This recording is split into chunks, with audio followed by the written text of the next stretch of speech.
Este podcast está disponível no Spotify, Deezer, YouTube e demais plataformas de streaming. Não deixe de acompanhar o Abaco nas redes sociais, @Colégio Abaco no Instagram, Facebook e no site colégioabaco.com.br. Cada criança é um artista. O problema é como permanecer um artista depois de crescer. Essa frase é de Pablo Picasso e explica um pouco do que iremos conversar neste episódio. Hoje, conversaremos com Fernando Catelan sobre por que aprendemos arte. Se o ensino é a melhor diretriz, Abaco ensinar faz a gente feliz. Pois isso é Abaco, família, escola, em busca do agora. Abaco somando ideias. O podcast oficial do Colégio Abaco. Seja bem-vindo ao Somando Ideias, Fernando. Estou muito feliz de ter você aqui com a gente para a gente falar sobre esse assunto que eu gosto tanto, que é arte, educação artística, fazer artístico, arte, educação. Então conta um pouco para a gente sobre a sua trajetória como artista e como educador. Primeiro, muito obrigado pelo convite, Gila. É um prazer estar aqui com você nesse podcast. E é um prazer maior ainda poder falar sobre arte e educação, falar sobre arte. E eu vou contar um pouco, então, sobre a minha trajetória enquanto artista, enquanto arte educador. Eu comecei a me envolver com arte com 10 anos de idade, né, com teatro de boneco. E aí fui me envolvendo com interpretação, grupos de teatro amador. E em 95 eu fui convidado para dar um curso de teatro. E aí eu não parei mais de dar aula de teatro. Então eu comecei já muito cedo dar oficina de teatro. Aí depois eu fui fazer faculdade de teatro. Fiz licenciatura em artes cênicas. Me formei bacharel em direção teatral também. Aí mais recentemente fiz mestrado em arte e educação pela Unesp. Atualmente eu estou fazendo doutorado em arte e educação também na Unesp. Estou professor no Colégio Abaco desde 2008, uma trajetória muito bacana, onde eu já atuei no ensino fundamental 2, no ensino médio, como professor também nas oficinas de teatro. Então é muito bacana tudo isso. E atualmente também eu estou como representante estadual, né, aqui do estado de São Paulo, da Federação de Arte Educadores do Brasil, que é uma federação que desde os anos 80 se junta para defender a arte e educação na escola, que é um movimento muito importante que marca esse novo momento de olhar para a arte como uma área de conhecimento importante dentro da arte da escola e na arte e educação. Eu também sou formado em pedagogia, né, pela Universidade Metodista aqui de São Bernardo do Campo. Nossa, um baita currículo, né? Um currículo de professor Abaco mesmo, né? Não consigo pensar em ninguém melhor para falar sobre esse assunto do que você, né? Com tudo isso que você falou. E aí, Fernando, para a gente contextualizar um pouco para os nossos ouvintes, eu pensei em a gente começar falando sobre como iniciou o ensino de artes no Brasil, né? Como que iniciou, qual que é a trajetória? Nossa, essa pergunta é muito legal, Gila, porque entender a importância, né, do ensino de arte e como é que ele se desenvolve, como é que ele chega até nós, né, hoje em dia, é fundamental para entender por que a gente está estudando arte na escola hoje em dia. Essa pergunta é maravilhosa, Gila. Mas eu acho que também a gente precisa sempre lembrar que o ensino de arte, quando a gente fala de Brasil, a gente sempre tem que entender que não começa quando chega, né, os portugueses, né, a essa terra. A gente tem que lembrar que o Brasil se constitui desde os povos originários dessa terra, né, dos indígenas. Então a gente pensar em ensino de arte, a gente tem que pensar desde esta época, né? Como é que os indígenas ensinavam arte? E a forma como eles ensinavam arte não é da maneira como a gente entende agora, né? Que é uma maneira muitas vezes escolarizada, né?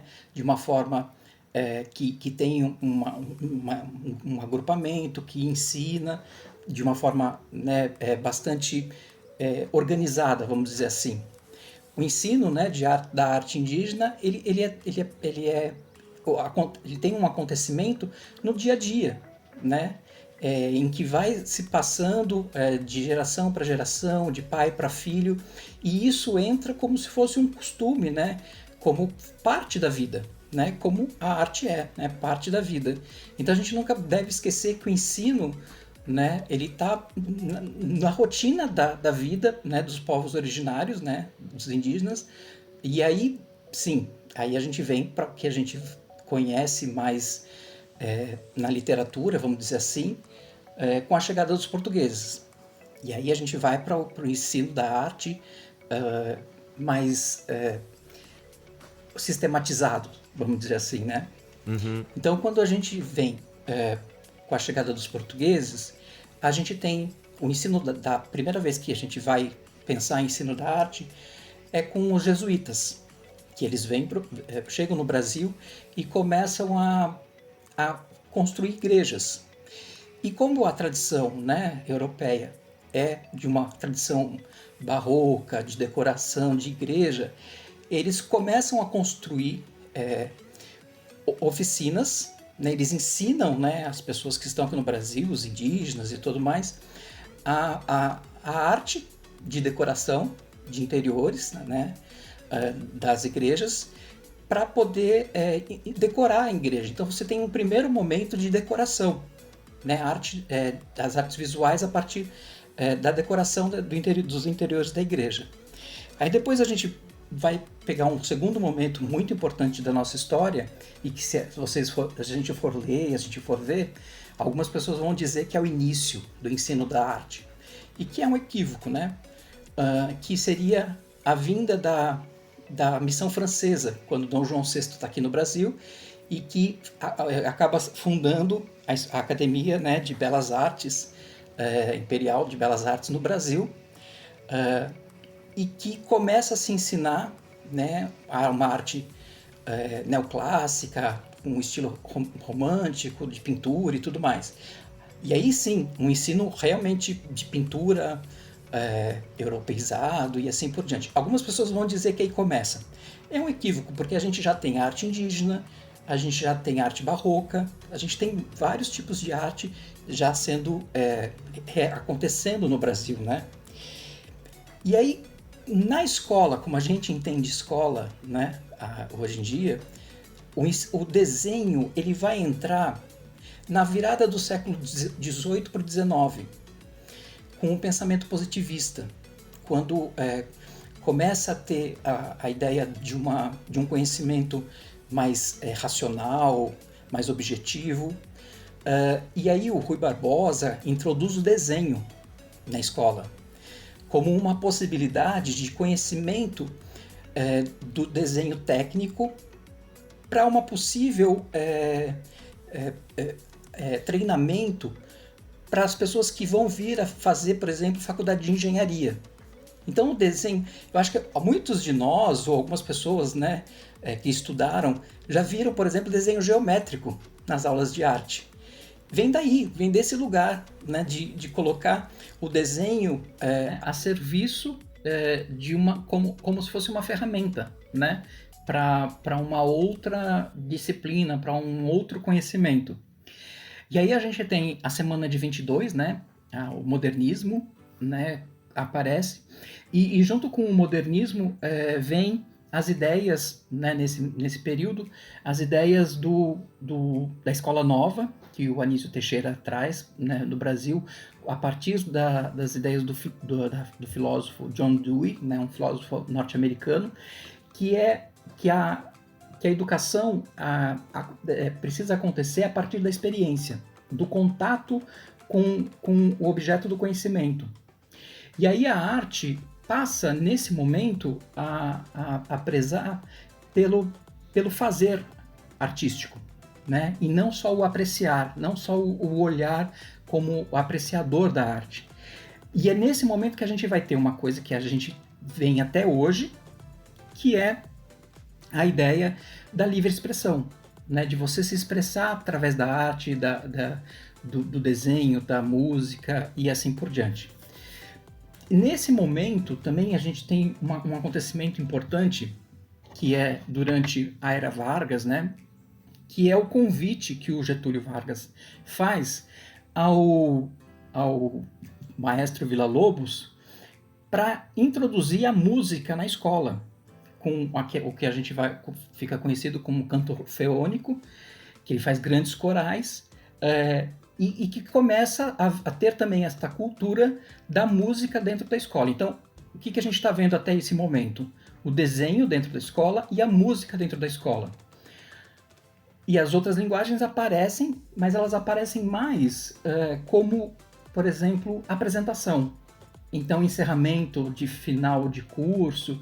Então, aparece o teatro, aparece a dança, mas não enquanto processo de ensino-aprendizado, né?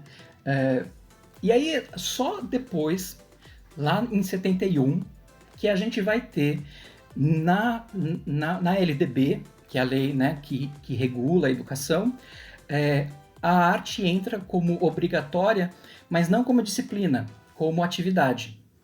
Então entra na matriz curricular das escolas, né? E o que aconteceu, Gila? Não tinha curso de licenciatura para arte. E o que fazer? Você coloca dentro da obrigatoriedade ter esta atividade, né, curricular, e não tem professor formado. Cria-se rapidamente cursos de educação artística com licenciatura curta, né, de 2 anos. E depois, se o professor e a professora quisesse continuar, faria a licenciatura plena, mas não era obrigatório. Então, em 2 anos, se formava professor de educação artística, e depois, se quisesse, iria para uma linguagem para fazer a complementação da formação. O que gerou esses 2 anos de licenciatura curta? Um professor polivalente, que não se especializava em nenhuma área de conhecimento artístico e que dava aula de todas as áreas de conhecimento. Só que a área de arte, ela é muito, um conhecimento muito específico, né? Um professor que estuda artes visuais, por exemplo, tem um conhecimento muito específico sobre artes visuais de um professor que faz música, por exemplo, né? Que é um conhecimento muito específico. Então, a partir dos anos 80, tem um movimento, né, depois da abertura da democratização, que é a forma de reorganizar tudo isso com a LDB de 96 e depois em 97 os parâmetros curriculares nacionais, que é a PCN, onde muda essa estrutura da polivalência e passa a prezar para a formação dos profissionais não mais como polivalentes, e sim formar os profissionais na linguagem que eles escolhem. Então, começa a parar de existir os cursos de educação artística, o nome, por exemplo, da disciplina muda, a gente para de chamar educação artística, passa a chamar de arte. Os cursos de educação artística começam a passar por uma transição de não serem mais, não acontecerem mais, né? E começam a surgir as licenciaturas em dança, teatro, música e artes visuais. Então os profissionais, a partir de 96, começam a ser formados nestas linguagens, que é onde a gente chega agora, nesse momento da arte e educação, né? Onde os profissionais são formados nessas linguagens específicas com essas formações. Que aí, como a gente está vendo, a BNCC traz, né, com muita clareza esses conteúdos, né, e essas habilidades muito forte, né? Eu falei um pouco rápido sobre todos esse momento histórico, mas é muito importante a gente ver tudo isso, porque é muito legal a gente ver como chegou a arte nesse momento. E como a gente ainda pode chegar em outros lugares, porque a gente ainda está, né, em processos, né? Eu concordo. Assim, você falando, eu percebo que assim como várias matérias das ciências exatas e das ciências biológicas, a arte tem um caminho bem extenso, né, dentro da nossa história, né? Dentro da história desse país, tem muita coisa que aconteceu dentro dessa matéria que é a arte, que envolve várias outras matérias. E aí eu acho... Assim, olhando de fora, com tudo isso que você falou, a impressão que dá é que é um pouco mais tardio né, para existir essa compreensão de como isso deve ser ensinado, de como isso deve ser estudado, tanto no sentido de formação de professores quanto no sentido de formação de alunos, parece que é mais tardio do que várias outras matérias que a gente já vê na escola há muito mais tempo, né? E isso reflete um pouco na forma como a gente ainda vê a arte no nosso país, que é uma coisa que a gente vai falar um pouco mais para frente. Mas pensando nisso, Fernando, eu queria perguntar para você, do ponto de vista pedagógico, qual é a importância de se estudar arte na escola? Essa pergunta é muito legal, Dylan. A importância, ela é em vários aspectos, né? Tem um aspecto cognitivo, que muitas vezes a gente esquece de falar dele, mas ele desperta muito o que a gente está valorizando demais agora, que é a criatividade. O que é a criatividade? É você fazer conexões, você despertar áreas, né, de vários assuntos, de várias regiões, e que você conecta. Quem é que vai fazer esse estímulo de conexões? Tem várias áreas, mas eu acho que a arte, ela propicia isso, né? Quando você, por exemplo, nas aulas de teatro, vai para exercícios de improvisação, você está exigindo, né, do aluno que ele, naquele instante, utilize de todo o conhecimento que ele já tem, que ele já adquiriu e ponha em uso. Que ele acione todas essas inteligências, todos esses conhecimentos e articule ele. Faça articulações. Então, é muito, muito importante isso. Isso sem falar da questão, por exemplo, do desenho, né? A visualidade, ela é fundamental, por exemplo, para o processo de alfabetização, né? A Ana May tem nas palestras todas que ela faz, ela dá um exemplo que é muito importante. Uma criança que é estimulada visualmente no desenho, né, que tem a prática do desenho, que o tempo todo olha para o desenho, quando ela, por exemplo, vê imagens, ela identifica formas. Uma criança que não tem esse estímulo visual, na alfabetização, muitas vezes ela vai ter dificuldades para algumas questões. Por exemplo, ela cita essas duas palavras, a palavra lata e a palavra bola.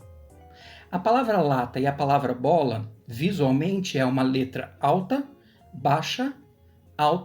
e baixa. Uma criança que é estimulada visualmente, ela vai identificar que o T está cortado, que tem uma linha a mais ali. E isso faz muita diferença no processo de alfabetização. Ou seja, tem muitas contribuições em várias outras coisas que a gente poderia falar aqui, no processo de formação da inteligência, né, da criatividade, da cognição. Isso porque eu não cheguei, né, a falar, e eu acho que a gente vai falar aqui, das questões do sensível, né? Porque quando você fala assim, que tem os processos todos das outras disciplinas do conhecimento, porque por muito tempo o que mais se valorizou no século XX, até a metade do século XX, foi a razão, né? O conhecimento racional. O que a gente está vendo da metade do século XX para cá é que o conhecimento ele é racional também, a gente parte dessa questão, mas tem outras áreas de conhecimento, né? O sensível, né? Os conhecimentos interpessoais. Quer dizer, a gente tem várias outras questões que a gente poderia levantar aqui, conhecimentos emocionais, e aí a gente pode ir por outros lados, e que a arte pode propiciar, né? Por exemplo, a adolescência. Se a gente pega, por exemplo, a adolescência, que é um momento muito complicado, em certos momentos você é exigido para ser adulto, em outros momentos você é exigido para ser criança. O que, por exemplo, pode ajudar na representação desta pessoa? Ele pode se expressar através da arte, como é que ele está se vendo. A arte pode ajudar a ele se expressar enquanto ser humano, nesse momento tão delicado que é a adolescência.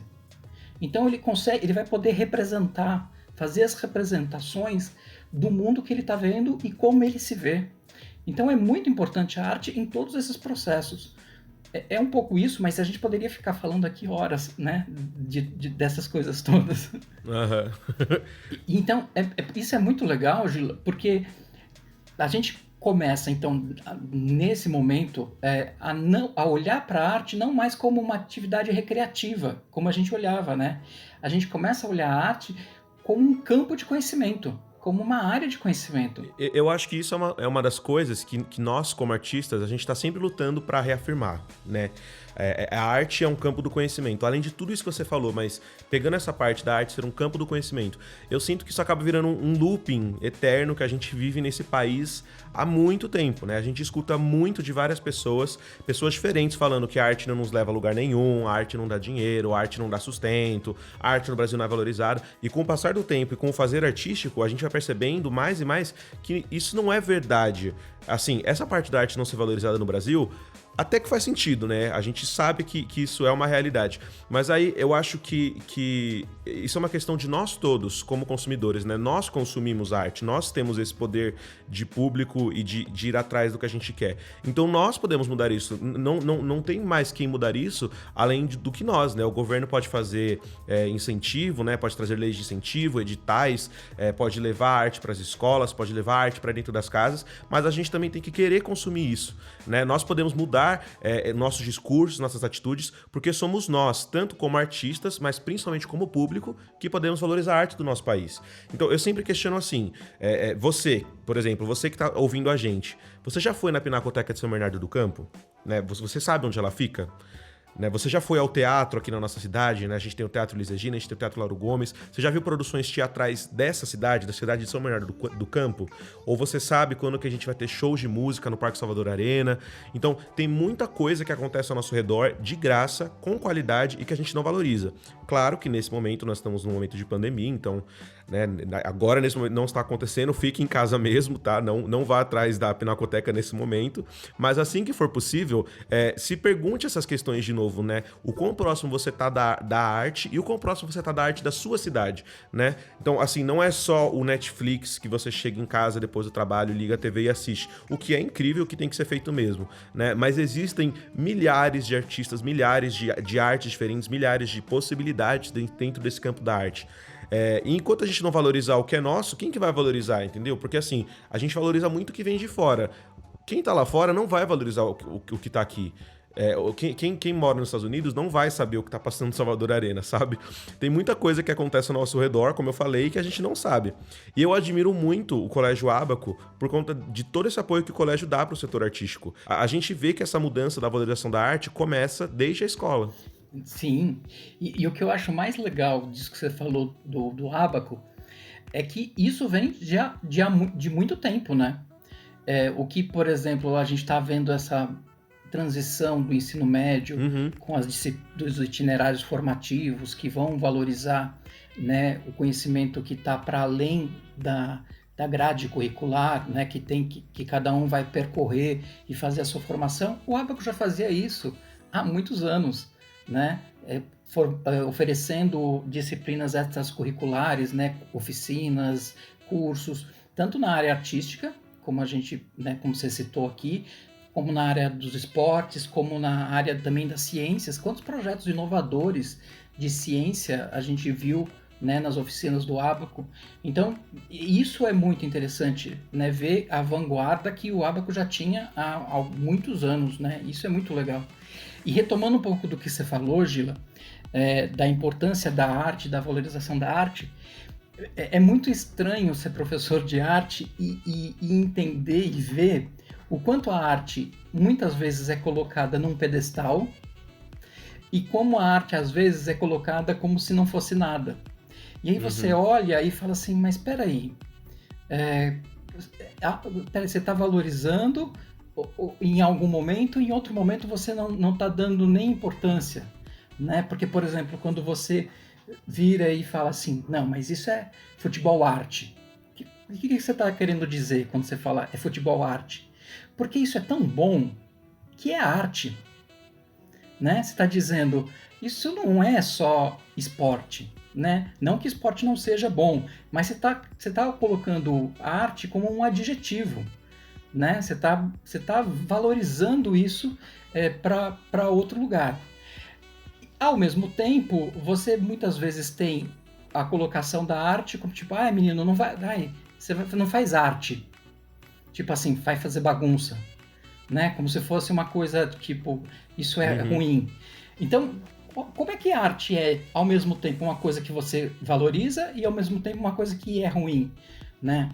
Eu não sei, a gente precisa, né, tentar entender como é que essa construção imagética da arte se constrói, né, no nosso imaginário. Eu, por exemplo, odeio aquela fábula, né, aquela história da cigarra e da formiga. Eu acho que a gente deveria abolir aquela fábula quando coloca que a cigarra é um problema porque ela não trabalha, ela só canta, né, e toca. Não! É importante para a vida. A arte é fundamental para a vida, né? Faz parte da vida. A pandemia provou isso, né? No começo da pandemia, o que mais a gente precisava? A gente precisava de música. A gente precisava ver manifestações artísticas, a gente precisava assistir, a gente precisava ir no cinema, a gente precisava ir no teatro, a gente precisava, né, de consumir a arte, né? A gente precisava apreciar exposição, a gente precisava de arte. E a gente sentiu essa necessidade. Então, a gente percebe que a arte faz parte da vida, né? Então, é muito legal isso que você colocou, da importância da arte. É bem bacana mesmo. E essa questão do desprezo, né, também eu sinto, assim, de não achar que é uma coisa necessária, pra mim vem muito da educação, né, e da falta de experiência também, né. Então, assim, qualquer pessoa que estude música, que já tenha estudado em algum momento algum instrumento ou uma teoria musical, sabe o quanto aquilo não é uma coisa fácil, o quanto aquilo está além de você só estudar e aprender. Não, existe uma prática, existe um treino, existe as suas próprias, o seu próprio desenvolvimento como músico, né, o seu ouvido, as suas habilidades motoras, né, para tocar um instrumento, a sua voz. Então, assim, cada campo da arte realmente é um grande núcleo de estudo que precisa ter muito embasamento mesmo. E eu acho que a educação da arte na escola só mostra mais ainda o quanto isso eu não quero dizer difícil, mas quanto é um desafio tão nobre quanto qualquer outra área de estudo, quanto engenharia, quanto medicina. Eu já escutei de professores que ser artista é muito mais difícil do que ser médico. E hoje, eu não discordo deles. Assim, eu não posso dizer que eu concordo 100%, porque eu não sei como é ser médico, né? Não sei como é. Mas eu sei que ser artista é muito difícil, né? Então isso eu posso falar com muita propriedade. E aí, Fernando, aí acho que talvez seja até uma oportunidade bacana pra gente falar pros nossos ouvintes que o Abaco, além de tudo isso que a gente já falou, ele tá sempre se atualizando, né? Então agora, o Abaco já tem um novo ateliê, né, de artes. Então o Abaco tá expandindo mais ainda as estruturas para comportar as oficinas de arte, né? Vão ter oficinas de patchwork, oficina de escultura, de desenho, em uma sala mais apropriada do que já era, né? O Abaco já tinha uma sala de artes muito bacana, mas agora eles remodelaram todo o ateliê do Abaco, do Teatro Abaco, para as oficinas de arte da escola. Então vai ser um espaço voltado para a escola inteira. Além da metodologia STEAM, né, que o Abaco já trabalha, que é uma metodologia que usa a prática do aluno, né, a criação de um aluno completo, né, que engloba ciência, tecnologia, engenharia, artes e matemática, né? Antes essa disciplina da arte não estava dentro dessa metodologia e agora faz parte integral. Então, e aí eu acho que é interessante a gente comentar também sobre essas oficinas do Abaco, Fernando, o quanto a arte, eu pelo menos como ex-aluno Abaco, sinto que a arte se desmembra pelo Abaco, né? Então a gente tem a sala de artes, a gente tem o ateliê, a gente tem a sala de expressão corporal, a gente tem o teatro, né? A gente tem a orquestra. Então, assim, a arte, ela não fica só dentro da sala de artes, né? Não é uma disciplina que você vai entrar ali, ok, tive aula de artes, agora vou sair e voltei pro corredor da escola, né? Não, ela também tá nos corredores, nos projetos, na festa junina, na mostra escolar, que a gente vê um monte de trabalho de aluno, né? Então, esse trabalho que a escola tem de valorizar a arte e de valorizar o projeto do aluno, eu acho que é de uma extrema importância e de uma extrema necessidade, né? Assim, eu fico muito feliz quando eu vejo isso. Sim, é extremamente importante, Gila, porque o Abaco ele ele atua nas duas frentes, né?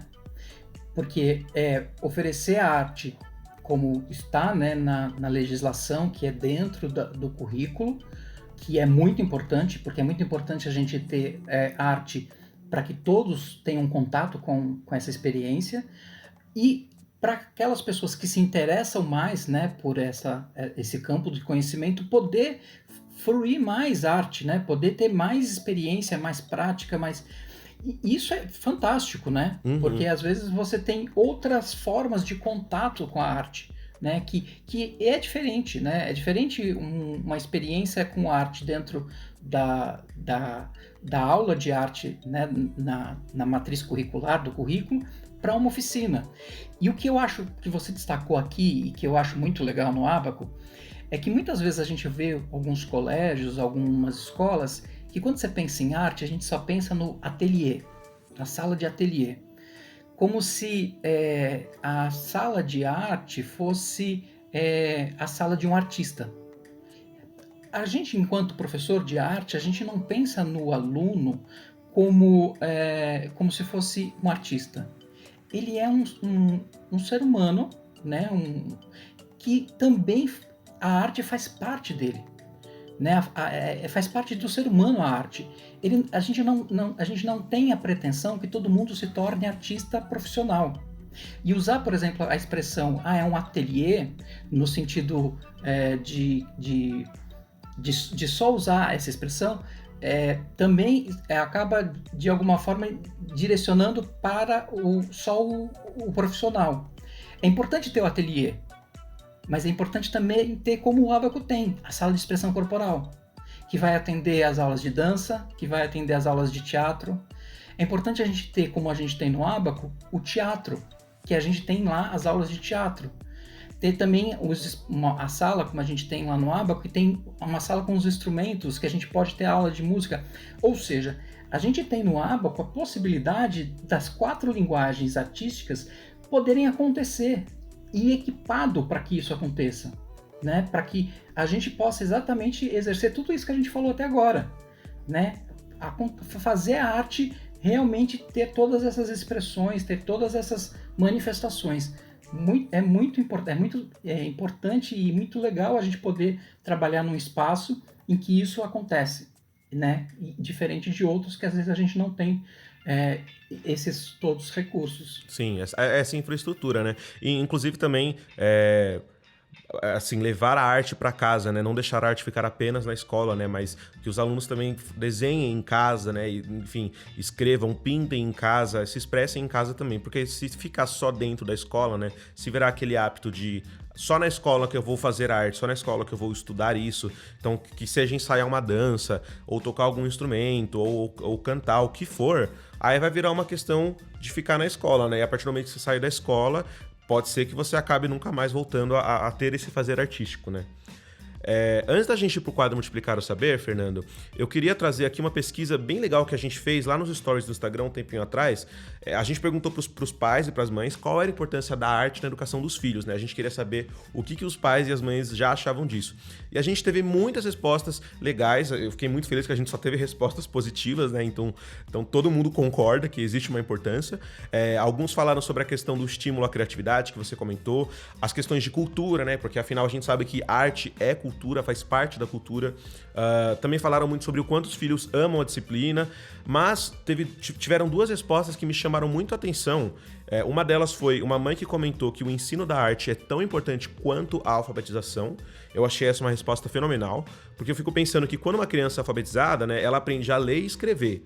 Mas é pela arte que ela aprende a se expressar e a expandir essa comunicação, né? Então, assim, você pode aprender a ler e a escrever, mas é com um poema que você consegue colocar muito mais coisa pra fora, né? Então, ou com uma música, ou com uma dança, porque às vezes as palavras não bastam, às vezes você precisa se mexer, né? E aí eu trago junto a essa resposta, a resposta de uma outra mãe que diz que a arte é uma ferramenta psicológica que ajuda as crianças no entendimento das emoções e também a expressar sentimentos inconscientes, que também foi um pouco do que você falou lá no começo, né? E aí, eu queria trazer aqui uma frase da Felícia Rachad, que eu já vi circulando muito em rede social, que é aquela frase assim: antes de uma criança começar a falar, ela canta.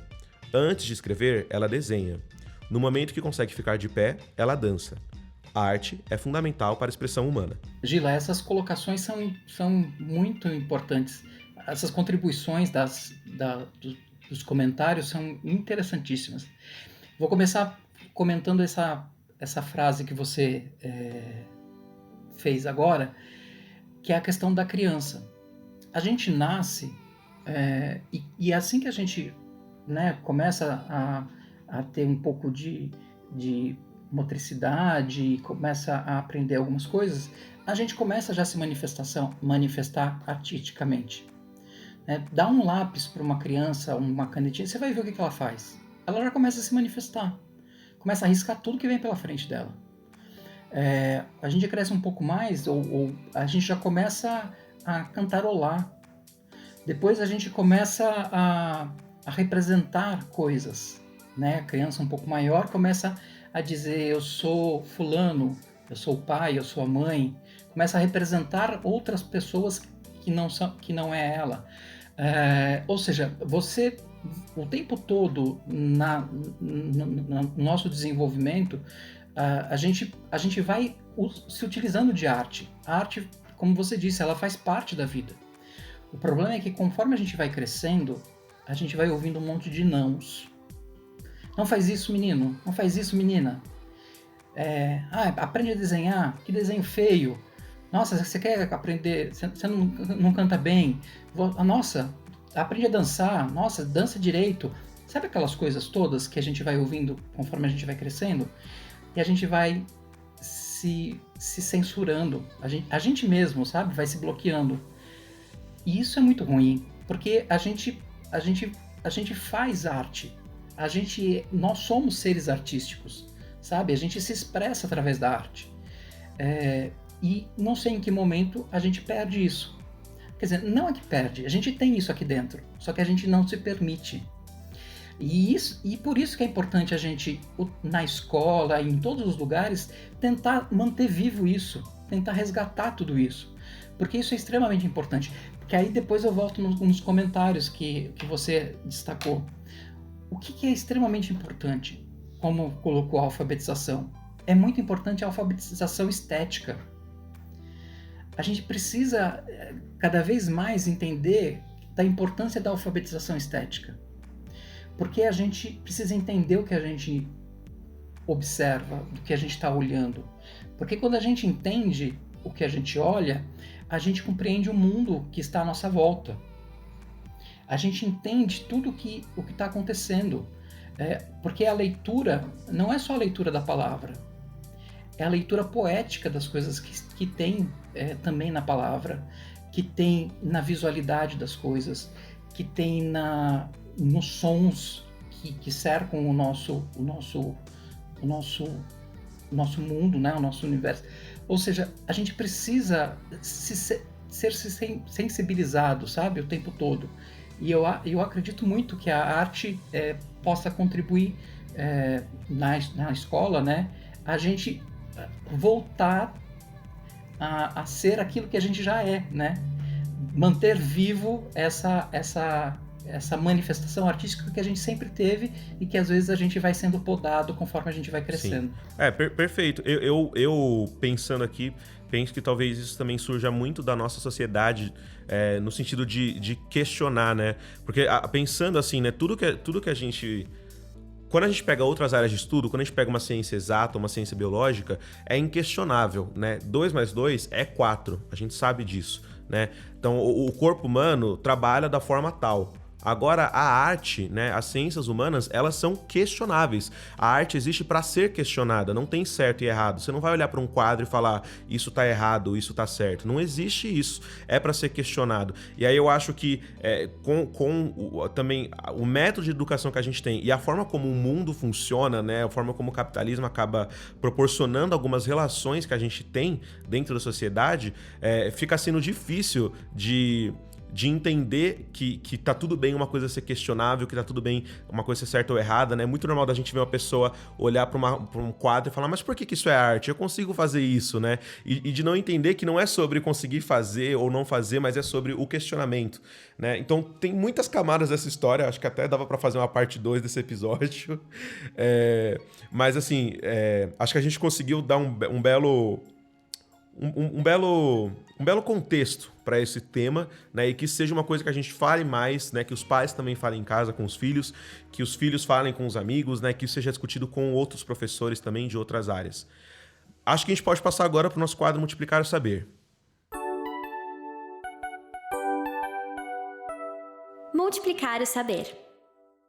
Bom, esse é o quadro do nosso podcast em que a gente indica alguma coisa que a gente acha que tem a ver com o tema de hoje, né? Então, algum material, pode ser um livro, um filme ou uma série, para vocês poderem levar esse conhecimento para casa de vocês. Então, hoje eu vou indicar um poema que eu conheci nessa pandemia, inclusive, de uma poetisa que eu gostei muito, que atualmente estou bem aficionado pelo trabalho dela.